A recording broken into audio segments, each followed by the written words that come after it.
Buonasera a tutti, qui oggi in Terrazza Mare questa sera abbiamo un grandissimo evento accompagnato da un grandissimo chef Paolo Cappuccio, uno dei 300 stellati al mondo, che ci delizierà con un grandissimo risotto che poi ve lo racconterà. Qui oggi abbiamo tutta l'associazione a completo che ci dà una mano a questa bellissima realizzazione. Un grandissimo ringraziamento ai partner che ci hanno dato una mano e soprattutto a tutti i commensali che hanno voluto partecipare. Il menù di questa sera ci sarà un cestino di spaghetti di riso con una misticanza di verdure, dei gamberoni a vapore con una piccola spuma con la sua acqua di cottura.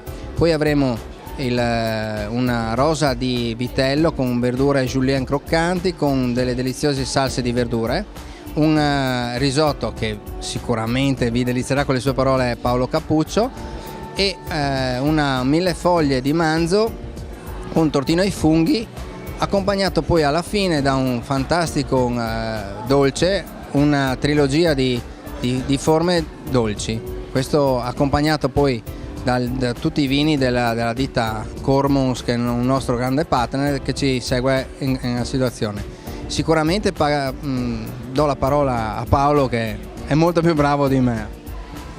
Grazie mille a Yuri, e quindi un grande ringraziamento va alla Federazione Cuochi di Udine. Mi fa molto piacere di essere qua stasera per questo gala molto importante anche per me.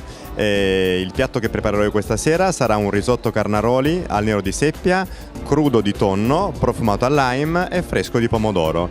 Quindi un piatto che sposa un po' il territorio, quindi le seppie, il tonno e i pomodori, che abbiamo la piena stagionalità. Quindi spero che sia di vostro gradimento, vi auguro una buona continuazione e ancora grazie alla Federazione per questo invito.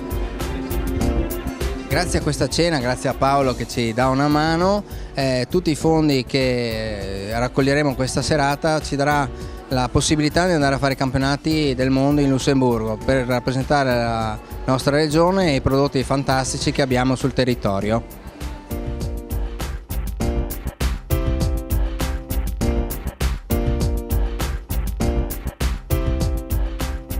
Lignano è stata veramente onorata di poter ospitare questa kermesse di alta cucina rappresentata dall'Associazione Nazionali Cuochi della sezione del Friuli Venezia Giulia, e io ringrazio veramente di cuore loro per aver scelto la nostra località, perché è una località turistica e l'enogastronomia oggi è un elemento fondamentale della nostra offerta.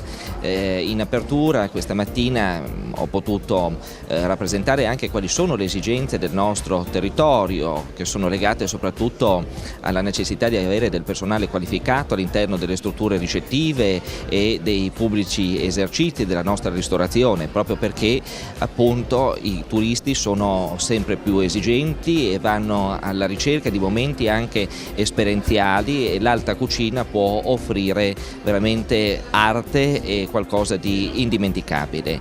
Io penso che la giornata di oggi sia stata una giornata di approfondimento ma anche di ricerca, con la quale i cuochi della nostra regione hanno potuto testimoniare come gli stessi rappresentino un punto di eccellenza del nostro territorio, ed è per questo che io gli sono veramente molto grato e contento, con grande piacere di averli accolti con un grande abbraccio qui a Lignano.